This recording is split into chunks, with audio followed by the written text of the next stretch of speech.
모든 만물 사신다 내가 믿고 의지할 수 있는 유일한 여러분 계십니까? 주님이 계시네 나의 어떠함 때문이 아니요 나의 어떠함 때문이 아니 내 모습 그대로를 사랑하시네 한 번 더 올려갑시다. 우리 자매님들이 주님이 계시네 주님이 계시네 모든 만물 내가 믿고 의지할 수 있는 우리 형제님들이 올려갑시다. 주님이 계시네 주님이 계시네 나의 어떠함 때문이 아닌 나의 어떠함 때문이 아닌 내 모습 그대로를 사랑하시네 나 의지하리 나 신뢰하리 나의 주 변함없는 사랑을 주시는 분 우리 사랑하네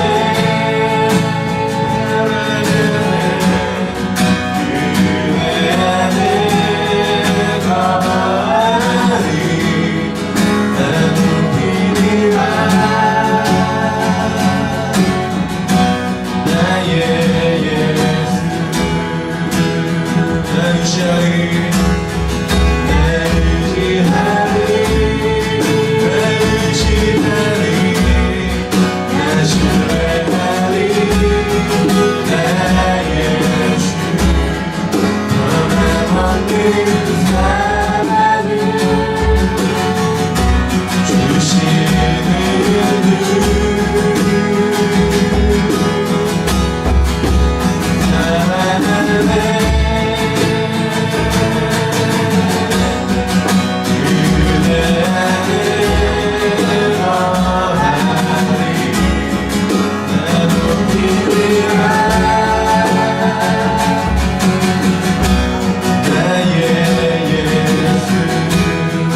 찬양과 높임 받으시기 합당하십니다.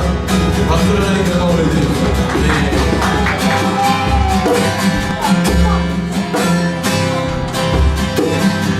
주님이 군전으로 들어가리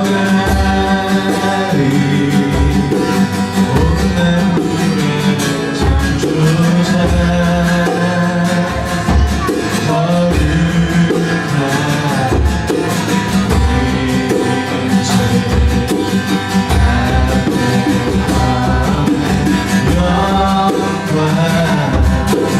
거룩하신 성소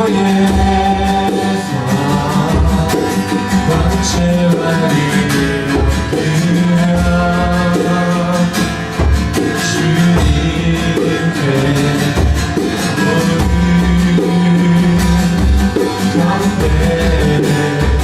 온 땅이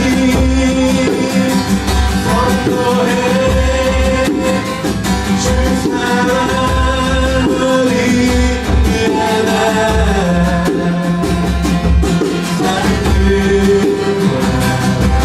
산들마다 찬양해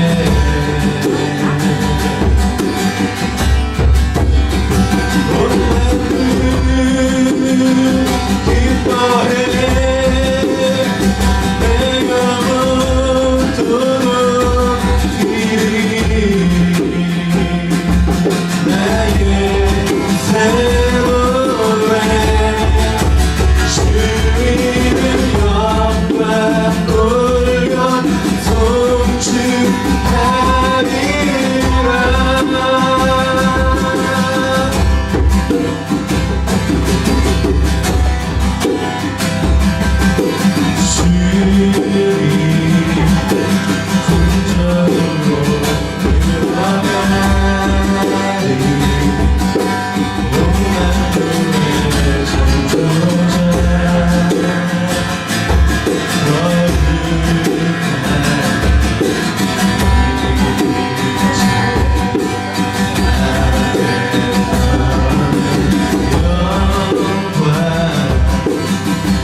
우리 믿음으로 주님 앞에 우리 주님이 계신 그 궁전 안으로 나아갑시다.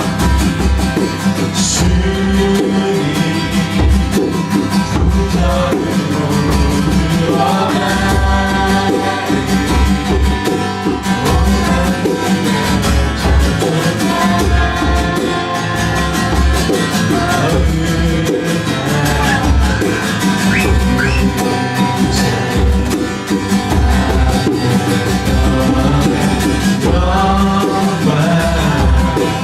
거룩하신 성소에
못되기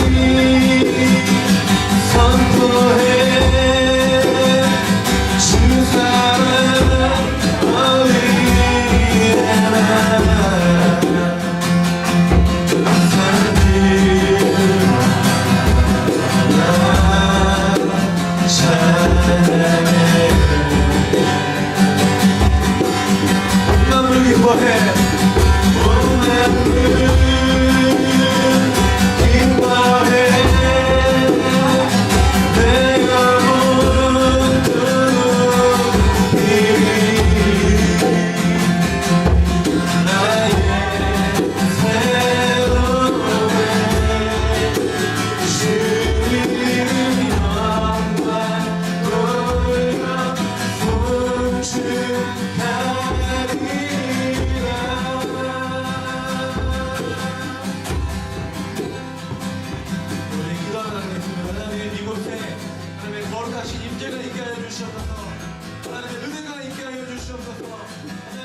사랑이 많으신 하나님, 이렇게 한 주를 무사히 보내고 하나님을 예배하기 위해 모이게 해주셔서 감사합니다.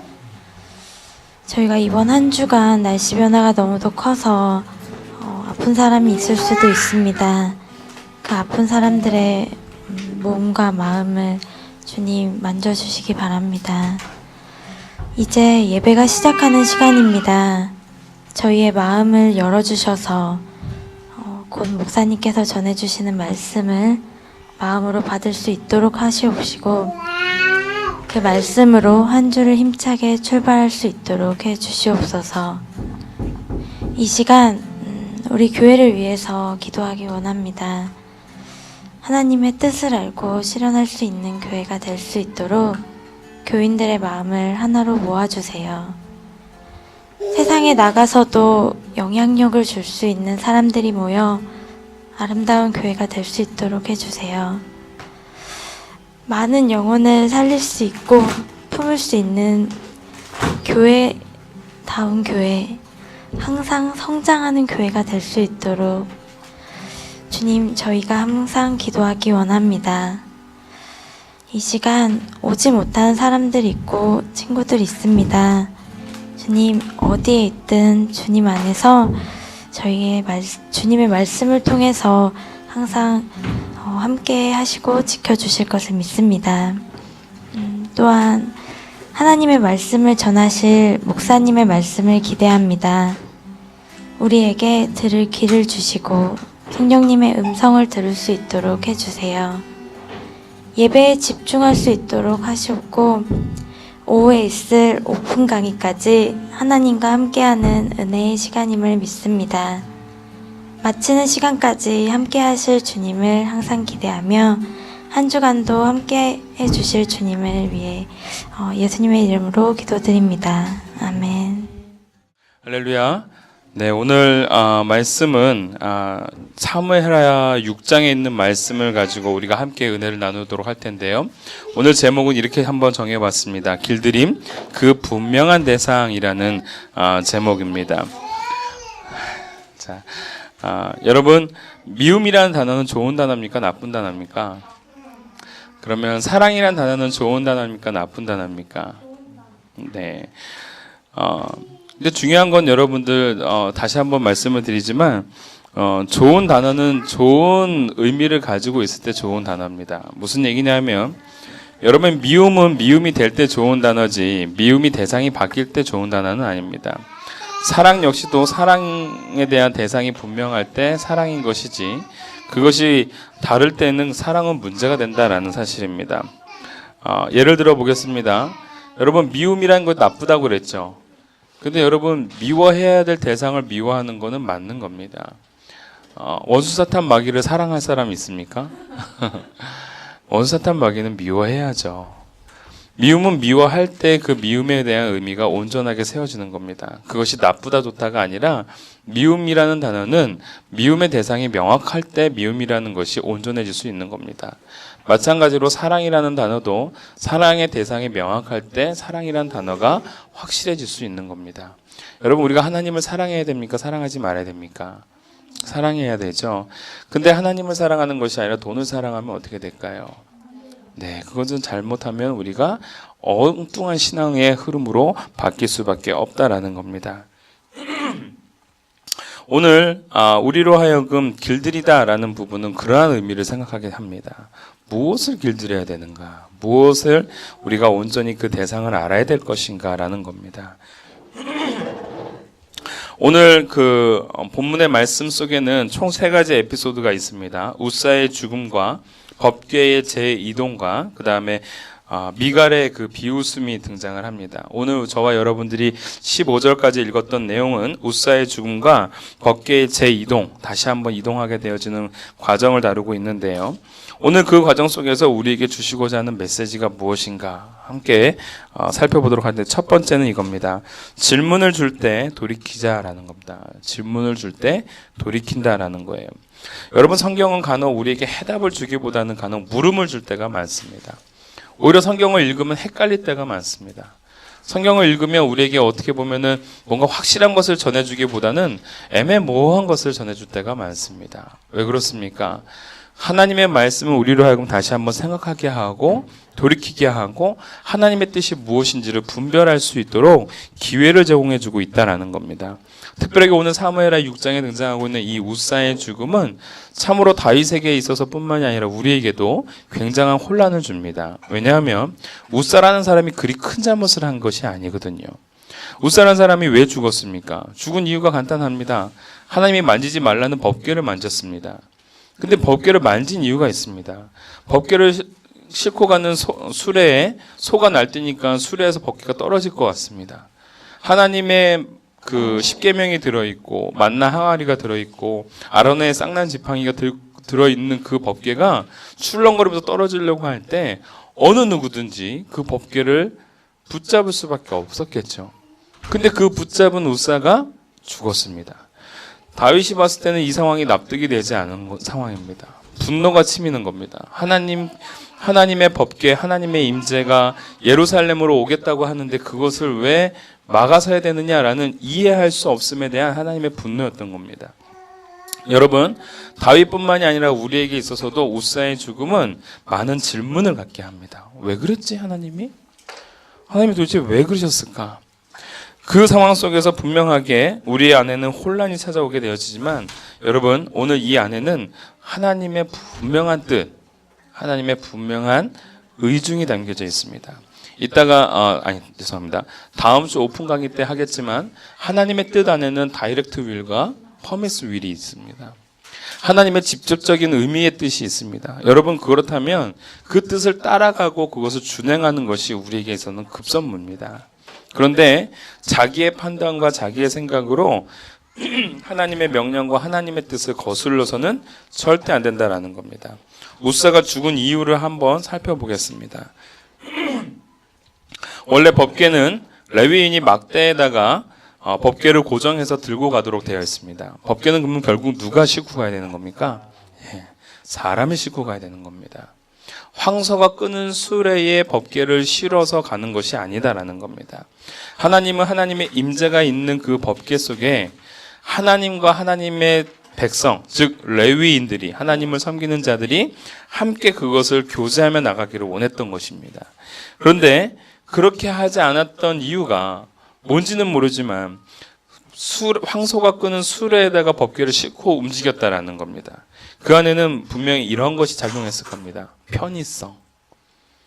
하나님의 법궤를 들고 가는 것보다, 레위인들이 거기다 들고 가는 것보다, 어깨를 짊어지는 것보다 보다도 황소가 지고 가는 게, 황소가 끌고 가는 게 더 있어 보이고 편해 보이고 괜찮아 보였을지도 모릅니다.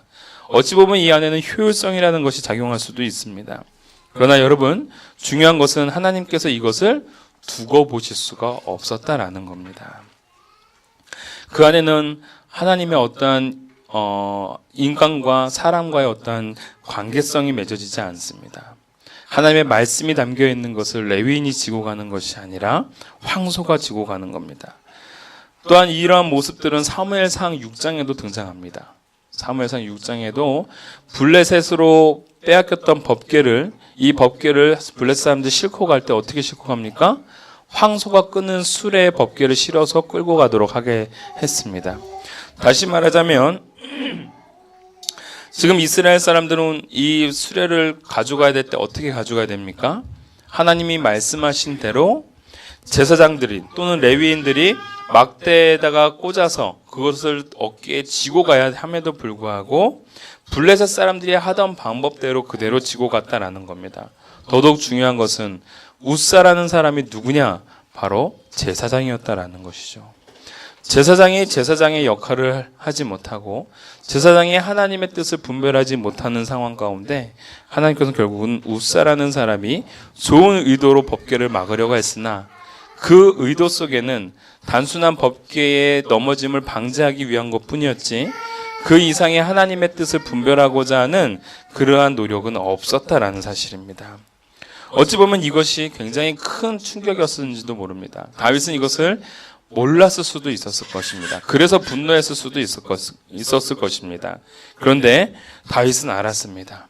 하나님의 법궤가 가드 사람 오베데돔의 집에 들어가는 순간 그 가정이 복을 받고 그 안에 풍성한 소출이 맺어지는 것을 보면서 하나님의 법궤, 하나님의 임재가 있는 그곳에는 이러한 축복이 있음을 다시 한번 깨닫게 되었던 것입니다. 여러분, 오늘 이것은 단순하게 다윗에게만 준 질문이 아닙니다.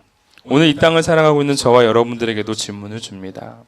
내 뜻대로 되지 않고 내가 하나님의 역사대로 하나님의 뜻대로 무언가를 하려고 하는데 하나님 왜 이게 안 됩니까? 왜 이게 막혀집니까?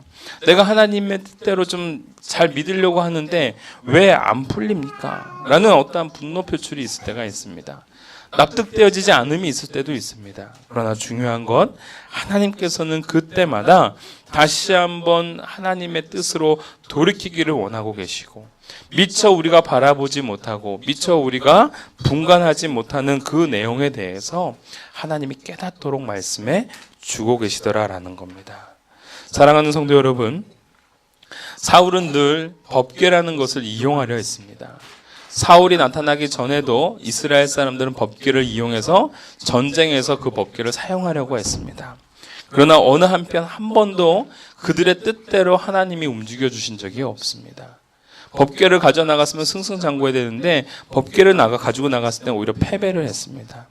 여러분, 하나님을 이용하려고 하는 자에게, 하나님을 사용하려는 자에게 하나님 반응하지 않습니다.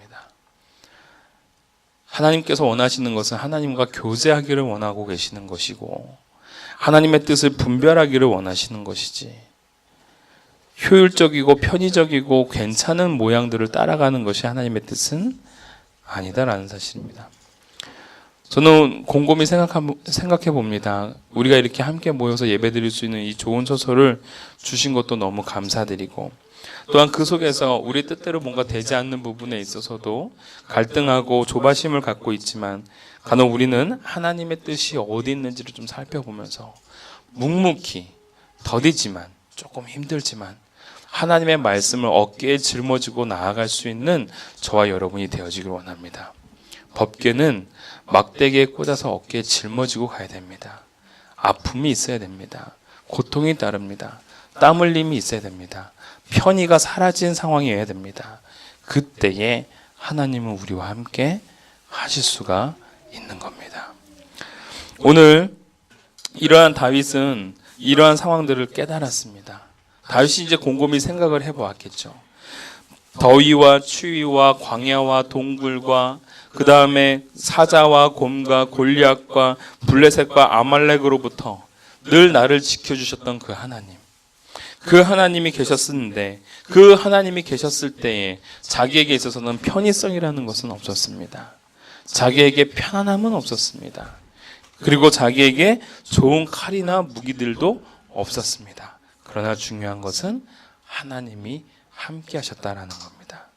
하나님과 교제가 있을 때, 하나님과 만남이 있을 때, 하나님의 뜻을 어깨에 짊어지고 사람들이 비웃고 사람들이 무시할 수 있는 상황이 된다 하더라도 그곳을 묵묵히 걸어 나갈 때 하나님이 함께 하셨던 것을 다윗은 기억해냈습니다. 그러니까 다윗이 달라지는 겁니다. 아, 하나님의 법궤가 다시 이스라엘 땅으로, 이 가드 사람이 아니라 이 예루살렘의 성 안으로 들어와야 된다라는 것을 깨달았다라는 겁니다.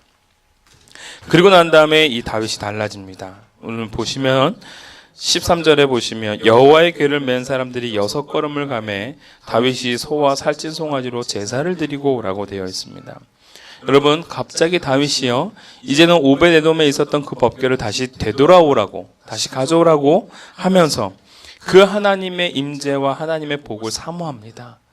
그러한 가운데 이 다윗이 행했던 행동의 모습은 바로 13절의 모습입니다. 여러분, 이 13절의 모습은요, 굉장히 우리에게 주는 의미가 있습니다. 바로 이 13절의 모습은 다윗이 하나님 앞에 이제는 예배자로 나아가고 있다라는 겁니다. 그 전까지만 해도 왕의 모습으로 다가갔습니다. 하나님의 법궤가 예루살렘 땅을 향해서 오고 있는 모습을 보면서 야, 이제 하나님의 어떠한 임재하심이 이제 나와 함께하고 있다. 그리고 그러한 현상학적인 모습들을 많은 백성들에게 공공연하게 보여줄 수도 있었습니다. 전쟁의 승리, 정치적 승리, 이제는 영적인 승리만 쟁취하면 되는 그러한 상황이었습니다. 근데 그 뜻이 우사의 죽음으로 꺾여졌습니다. 그러나 그 죽음으로 꺾여진 그 과정이 오히려 다윗에게는 엄청난 감동의 시간이었습니다. 하나님 앞에 순수하게 나아갈 수 있는 기회였던 것이죠. 우사의 사건은 바로 다윗을 향한 하나님의 마음을 보인 겁니다. 하나님은 다윗에게 이러한 메시지를 전해준 겁니다. 네가 사울처럼 나를 다루려고 하느냐? 나 그러한 존재가 아니다라는 겁니다. 여러분, 사울은요, 늘 하나님을 다루려고 했습니다. 늘 사울은 하나님을 이용하려 했습니다. 하나님과 인격적인 교제가 있었던 존재가 아닙니다. 그의 고백을 보면 알 수 있습니다. 사무엘이 사울을 책망할 때 사울의 고백은 당신의 하나님이 내게 이러이러하게 했습니다 라고 고백하고 있습니다. 당신의 백성들이 내게 이 재물들을 가져가자고 얘기했습니다 라고 얘기하고 있습니다. 무슨 얘기입니까? 사울은 하나님과 사울 사이의 교제의 대상이 아니라 자기의 왕권을 일으켜 나가기 위한, 또는 그 왕위를 지켜나가기 위한 방편에 불과하지 않았다라는 사실입니다. 사랑하는 성도 여러분, 오늘 저와 여러분들의 삶 속에서도 하나님이 그러한 분이 아니었으면 정말 좋겠습니다. 특별하게 저 역시도 목회자로서 하나님을 이용해서 살아가는 사람이 아니기를 간절히 소원합니다. 매 순간마다 후회되어지고 매 순간마다 회개되어지는 부분들이 굉장히 많습니다. 근데 그때마다 내가 하나님을 이용해 살아가는 사람이 아니기를 굉장히 바라는데, 어쩔 때는 너무 하나님을 이용해서 살아가는 사람일 때도 제 스스로 느낄 때도 많습니다. 회개합니다. 어찌 보면 오늘 이 말씀들을 준비해 나가면서 제가 우리 최정사님이랑도 함께 이제 고백을 했던 부분이지만 제가 참 많은 회개를 했습니다. 회개를 할 수밖에 없었던 것이, 오늘 이곳에 나와 있는 우사, 오늘 이 장면에 나와 있는 다윗, 어찌 보면 그 모습이 내 모습처럼 보였었기 때문에 그랬는지 모릅니다. 하나님의 방법에 관심이 없을 때가 너무나도 많습니다. 그냥 내 방법대로, 내 뜻대로, 내 생각대로 할 때가 얼마나 많은지 모릅니다. 우리가 오늘 이 예배자로 선다라는 것은 다시금 하나님의 방법을 찾아 떠나는 사람이 되어지기를 소원합니다. 우리가 하나님을 향해 기쁨으로 자신을 여는 자리, 그것이 바로 예배의 자리입니다. 오늘 다윗은 이 법궤가 들어올 때에 이것이 나에게 정치적 승리, 영적인 승리를 가져다 준다라는 것에서 기뻐 날뛴 것이 아닙니다. 살아계시는 그 하나님, 나와 함께 하시는 그 하나님의 의미가 담겨있는 그 법궤가 이 땅에 들어오는 것, 그것을 기뻐했던 겁니다.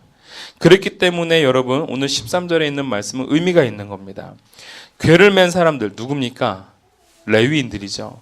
레위인들이 6걸음을 뛸 때마다 뭐 했다고요? 소와 살찐 송아지로 제사를 드렸다라는 겁니다. 여러분, 다윗은 이 6걸음이 내딜 때마다 하나님 앞에 예배자로 나아갔습니다.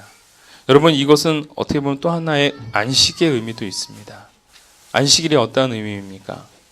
6일째 동안 하나님 앞에 열심히 감사 가운데 일하고 7일째가 되는 날 쉬면서 안식하면서 하나님과 무슨 교제를 갖습니까? 예배의 교제를 갖지 않습니까? 사랑하는 성도 여러분, 오늘 저와 여러분들이 바로 오늘 이 부분 속에서 그 하나님의 뜻을 온전히 찾아갈 수 있는 사람이 되어지기를 원합니다. 다윗은 분명히 왕입니다. 네, 그의 정체성은 분명히 왕입니다.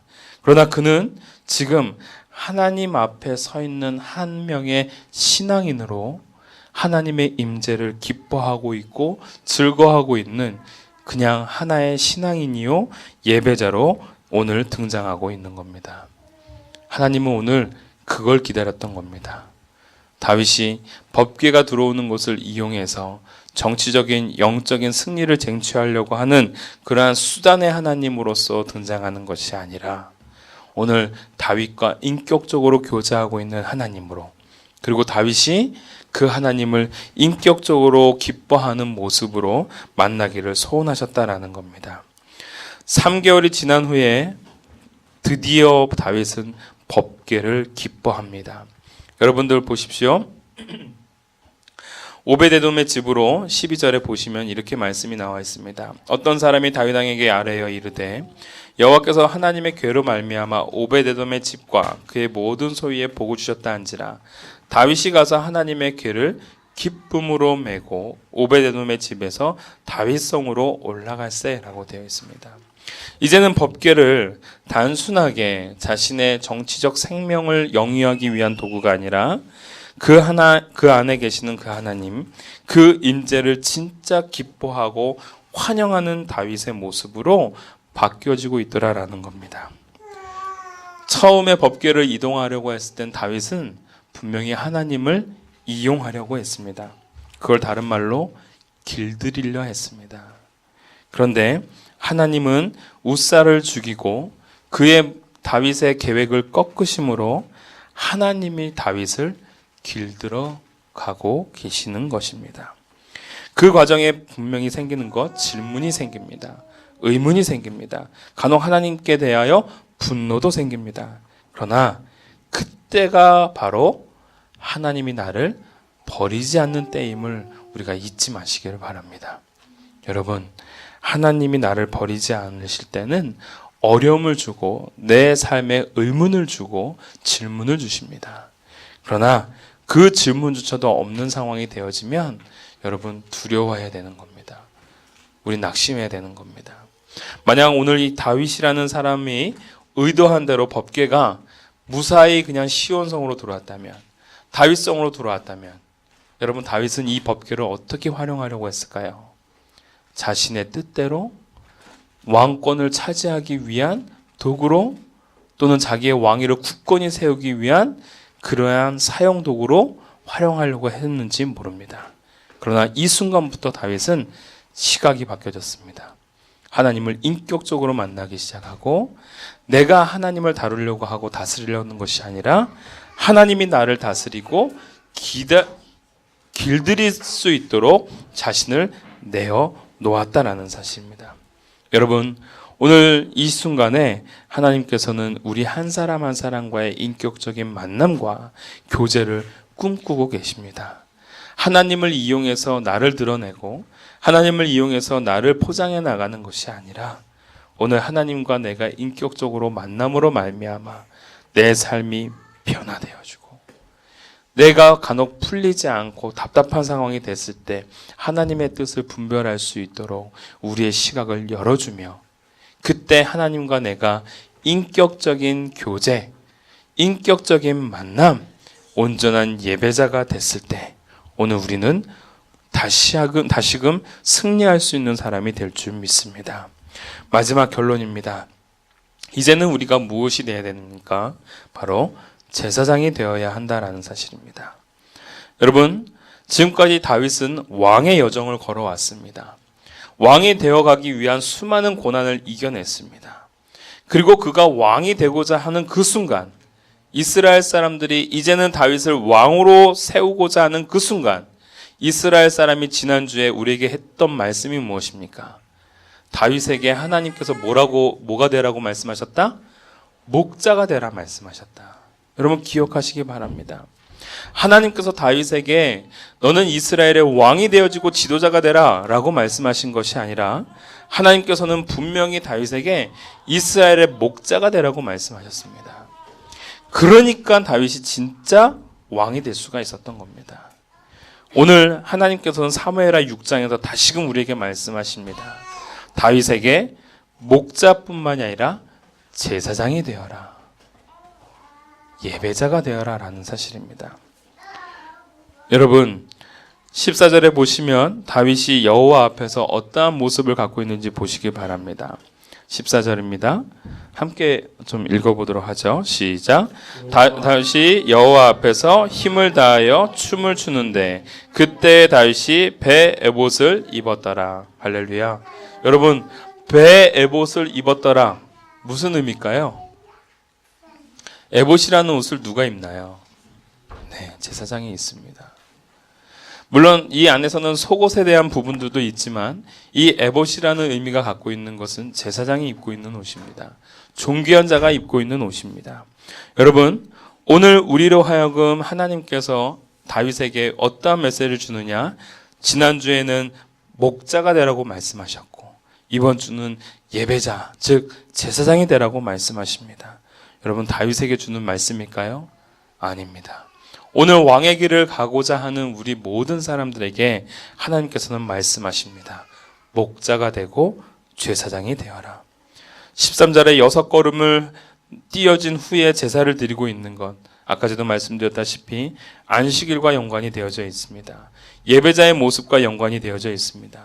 오늘 하나님께서는 이러한 다윗의 모습에 기뻐하시고 즐거워하시면서 그 법궤의 이동함에 있어서 어떠한 문제도 아닌 더욱더 기쁘고 즐거운 모습으로 그 법궤의 여정을 따라가고 있더라라는 겁니다. 오늘 하나님께서 그의 삶을 기쁘게 받아들이시니까 그 법궤가 기쁘게 예루살렘 성을 향하여 시온 성을 향하여 다가갈 수 있었다라는 사실입니다. 여러분 오늘 우리가 분명히 알 수 있는 건 무엇이냐면 이 법궤는 무려 한 50여 년간 거의 반세기 정도 동안 남의 나라 땅에 있었습니다. 오늘 이 법궤라는 것은 이 이스라엘의 땅에서가 아니라 다른 땅에 있었습니다. 즉 블레셋 진영 가운데 있었습니다. 근데 여러분 그 빼앗긴 법궤, 사사기 때 빼앗긴 법궤에 대해서 사울은 관심 두지 않았습니다. 중요한 사실입니다, 여러분. 왕이 된 사울은 한 번도 법궤를 향하여 가져와야겠다라는 생각을 하지 않았습니다. 다시 말하자면 사울은 하나님에게 별로 관심이 없었습니다. 그러나 다윗은 하나님께 관심을 가졌습니다. 그러니까 하나님이 다윗에게 관심을 두십니다. 자기를 다루려고 하는 다윗을 보시면서 넘어가시는 것이 아니라 책망하시고 웃사를 죽임으로 이 의미가 무엇인지를 다시 한번 깨닫게 만드시고 다윗으로 하여금 그의 삶의 방향을 회복시켜 나가시더라라는 겁니다. 오늘 저와 여러분들의 삶 속에도 분명히 이러한 어려움이 찾아올 줄 압니다. 그리고 내가 납득되어지지 못하는, 그래서 하나님께 화낼 수밖에 없는, 분노할 수밖에 없는 상황이 있을 수도 있습니다. 그러나 그때 우리가 다시금 나의 삶의 방향을 깨닫고 돌이키면서 그때 나에게 주시고자 하는 하나님의 뜻이 무엇인지를 깨달으면서 오늘 저와 여러분들이 왕의 길뿐만이 아니라 목자의 길, 제사장의 길, 즉 예배자의 길을 온전히 걷고 걸을 수 있는, 그리하여 하나님을 통해 나를 돋보이는 존재가 아니라 오히려 하나님을 돋보이게 할 수 있는 진정한 예배자의 삶을 살아가는 저와 여러분이 되어지기를 주님의 이름으로 축원합니다. 우리 함께 찬양했으면 좋겠습니다.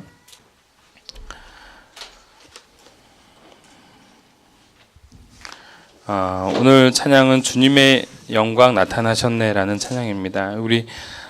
저는 개인적으로 이거 고등학교 때 참 많이 불렀던 곡인 것 같은데, 이 곡 속에는 우리에게 주시고자 하는 의미가 있습니다. 여러분, 하나님의 임재가 있는 그 순간에는 우리의 기대와 우리의 소망을 초월하신 하나님의 놀라운 기적이 있습니다. 오늘 법궤가 들어올 때에도 다윗은 그것을 경험했을 겁니다. 자기가 기대했던 것 그 이상의 하나님의 임재하심이 있고 하나님의 역사하심이 있고 하나님이 나와 동행하고 계시다라는 것. 그렇기 때문에 다윗은 그 하나님 앞에서 춤출 수밖에 없었고, 그 하나님 앞에서 영광을 돌릴 수밖에 없었고, 그 하나님 앞에서 사람 바라보기보다는 하나님 바라보면서 나아갈 수 있는 그의 시선이 있었음을 우리는 알 수 있습니다. 오늘 저와 여러분들에게 그러한 새로운 영적인 눈이 띄어지는 순간이 되어지길 원합니다. 하나님 앞에 기뻐할 수 있는 사람, 하나님 앞에 영광 돌릴 수 있는 사람, 하나님 앞에 다시 한번 기적을 꿈꾸며 나아갈 수 있는 사람, 오늘 이 자리에 있는 저와 여러분이 되어지길 원합니다. 함께 찬양하겠습니다. 주님의 영광. 주님의 영광 나타나셨네. 오늘으로 임하셨네. 죽음에서 날 살리신 주 성령, 놀라우신 주 하나님. 할렐루야 할렐루야 주의 나라가 할렐루야 임하소서. 법궤들이 나는 선포하리. 만왕의 왕 예수 주의 나라 임하시네. 다시 한번 고백합니다. 주님의 영광, 주님의 영광 나타나셨네.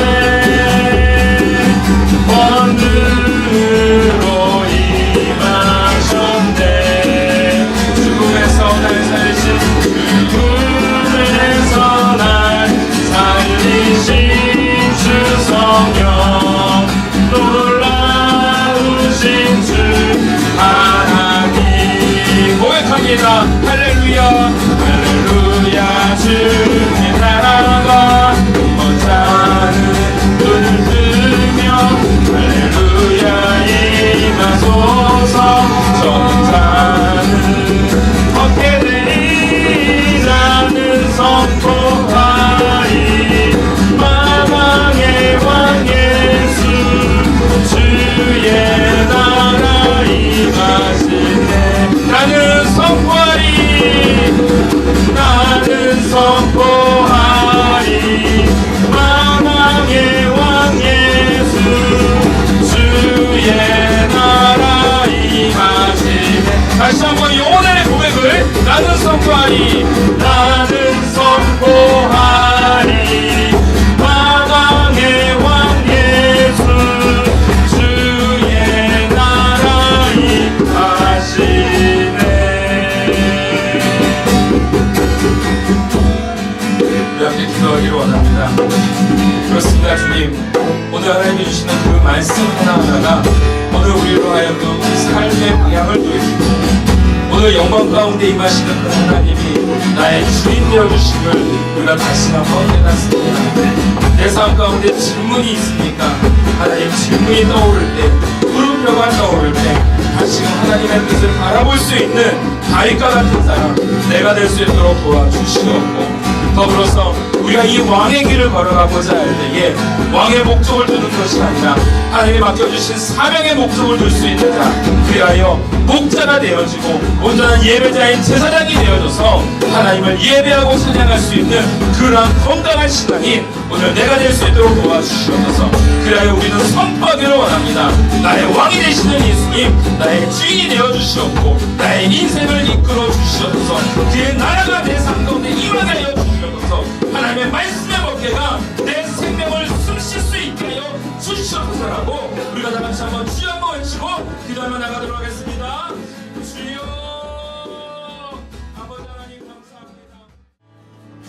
아버지 하나님 감사합니다. 오늘 하나님이 주시는 사무엘하 6장에 있는 말씀, 영적인 승리를 쟁취해 나가는 그 과정 속에서 오늘 다윗이 자신도 모르게 하나님을 다루려 하고 자신도 모르게 하나님을 이용하려 했던 그러한 모습들, 그리하여 하나님의 뜻을 바라보기보다는 자신의 뜻을 바라보고 나아갔던 그 다윗에게 하나님께서 질문을 던져주게 하여 주시고 또한 물음을 던져주게 하여 주심으로 말미암아 그의 삶의 방향을 돌이키게 하신 것, 오늘 나에게 주시는 말씀이라 여기고 오늘 이 말씀이 내 말씀이 되어져서 내 삶 가운데 질문이 떠오르고 내 삶 가운데 물음표가 떠오를 때마다 내 뜻을 돌이킬 줄 알고 하나님의 뜻을 따라 살아갈 수 있는 저희들 될 수 있도록 도와주시옵소서. 아버지 하나님, 오늘 이 말씀을 통해서 다시 한번 우리가 고민하고 또한 다시 한번 우리가 깨닫고자 하는 것, 내가 하나님을 이용하려 하지는 않았는지, 내가 하나님을 기다리려 하지는 않았는지 하나님 회개합니다.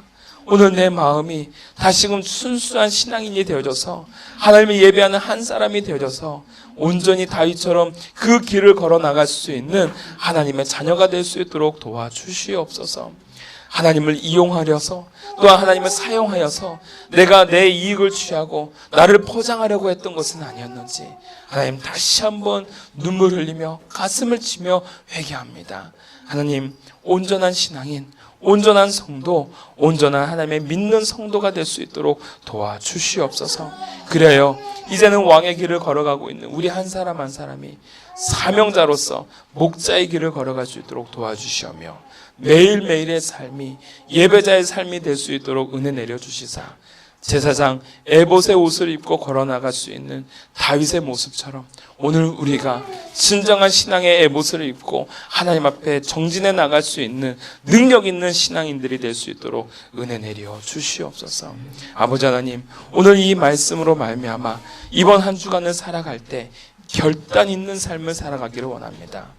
나의 눈이 띄어지는 역사 있게 해주셨고 내가 쩔뚝거리는 인생이었다면 다시 한번 온전히 걸어나갈 수 있는 회복의 인생이 될 수 있도록 역사하여 주시옵소서. 주님의 임재가 내 삶 가운데 곳곳이 임하기를 원하고 또한 고백되어지기를 원합니다. 내 입술이 간증이 넘치는 한 주간의 입술이 될 수 있도록 은혜 내려 주시옵소서. 감사드리며 예수님의 이름으로 기도하옵나이다. 아멘. 예수보다 비길 것은 없네. 이 세상 의와 바꿀 수 없네. 너는 주를 내버리시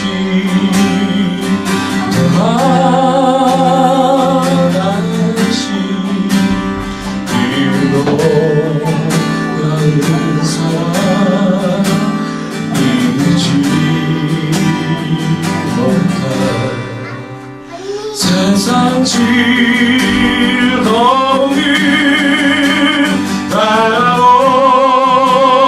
따라버리고 세상 따라 버렸네. 주 예수보다 귀한 것은 없네. 예수만큼이 없네. 예수라도 주인 예수보다 귀한 것은 없네. 이 세상 행복한 막을 수 없네. 유혹과 핍박이 몰려와도 주 섬기는 내 맘 펴지고 세상 즐거움 세상 즐거움 다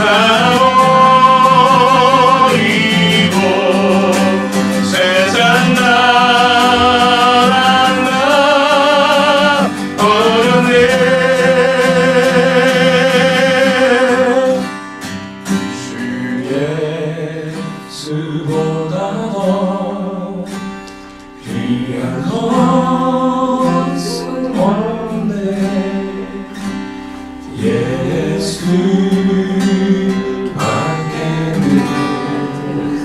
없네.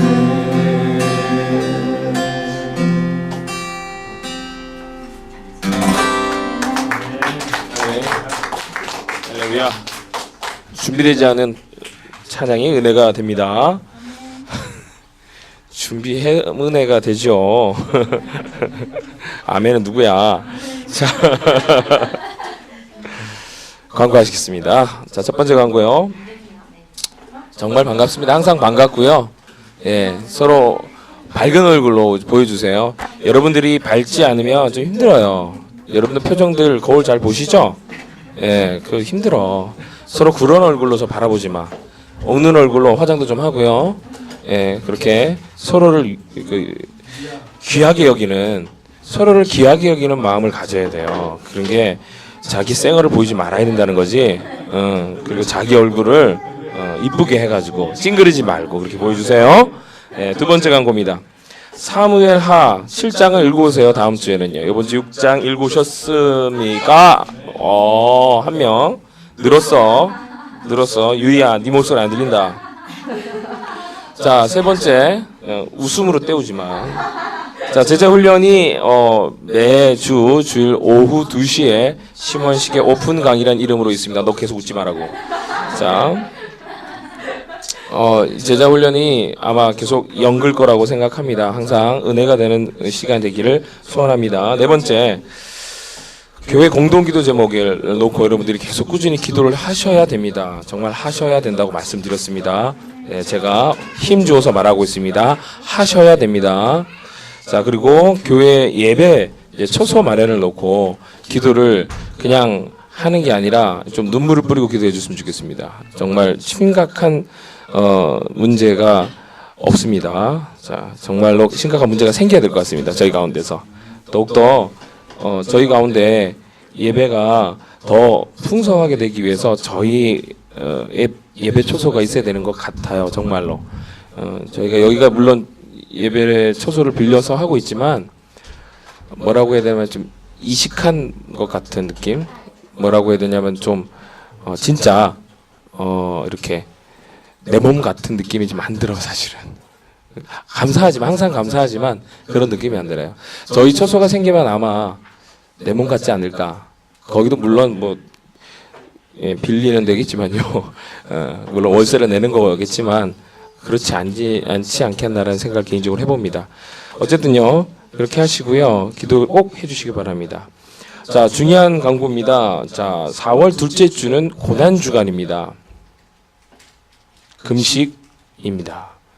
자신이 그 한 날을 통째로 금식할 수 있으신 분은 한 날을 금식하시는 것을 권합니다. 하지만 그게 힘드신 분들은 한 끼 금식을 추천해 드립니다.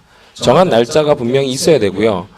그러니까 내가 오늘 그냥 피치 못해서 그냥 오늘 밥 못 먹을 것 같으니까 오늘 금식할래. 금식입니다. 그거는. 예, 그건 금식입니다. 금식이 아니에요. 정한 날짜를 분명히 정하시고요. 그 정한 날짜에 맞춰서 정한 날짜에 맞춰서 해야 됩니다. 그게 바로 금식이거든요. 그리고 미디어 금식도 권합니다. 어쩔 수 없이 매일 보셔야 되는 일 때문에 그런 걸 제외한 나머지 여러분들은 반드시 불필요한 미디어에 노출되지 마시고 미디어 금식을 추천합니다. 반드시 동참해 주길 원합니다. 자, 그리고 4월 셋째 주가 부활절입니다. 4월 셋째 주가 부활절입니다. 꼭 기억해 두세요. 계란 만들어야 됩니다. 계란 꾸미기, 그리고 계란 바구니 만들기가 있을 예정이고요. 그 주는 특별히 우리가, 저희 교회가 솔직히 새벽 예배가 없습니다. 근데 그 주는 새벽 예배를 하도록 하겠습니다. 니기가 시간이 되나? 자, 부활절 주일 6시에 새벽 예배가 있을 예정입니다. 예배가 끝난 이후에는 별다방을 가든지 투썸을 가든지 또 커피 한잔 하면서 또 다가를 하는 시간을 좀 갖도록 해보겠습니다. 오늘의 점심은요, 짜장면입니다. 오늘의 점심은 짜장면입니다. 여러분들 물론 배달하는 지하호는 그렇게 맛이 있지는 않는데요. 그래도 일반적인 짜장면 집보다 납니다. 네, 그 집입니다. 그 집에서 여러분들 드실 거고요. 자, 어쨌든 광고는 이것으로 마치고요. 다 같이 일어나셔서 주제 찬양 하시겠습니다. 창조의 아버지 그 성리 보이사 행하신 세례 일으키어 이 땅을 보시소서 주의 크신 능력 만물이 사모하니 성령의 기름 부어주사 이 시간을 마소서 주 영광 여기 받아 열방향의 그 빛 비추소서 주의 얼굴 눈할 때 주의 향기 머무소서 주 영광 여기 받아 열방향의 그 빛 비추소서 주의 얼굴 눈할 때 주의 향기 머무소서 자, 우리 손을 높이 들고 모든 영광과 존귀와 능력 받으소서 주님 받으소서 영광과 존귀와 능력 주님 받으소서 주님 받으소서 그리스도 살아계신 하나님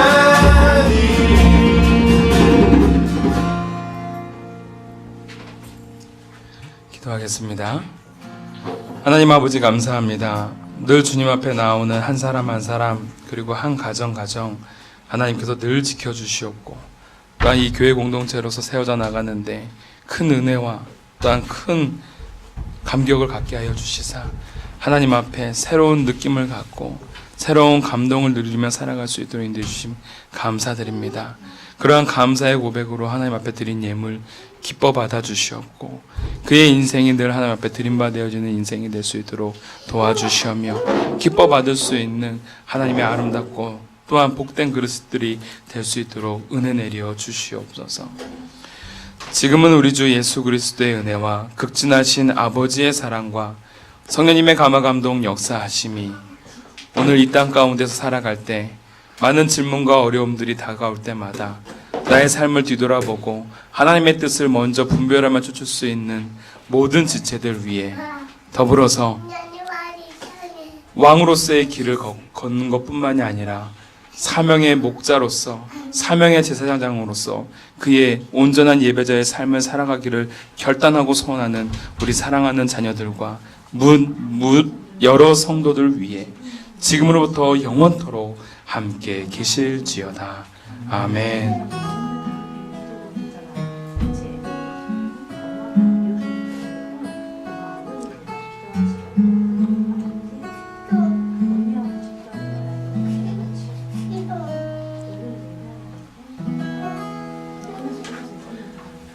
할렐루야. 우리 서로를 위해서 격려의 박수. 할렐루야. 승리하십시오.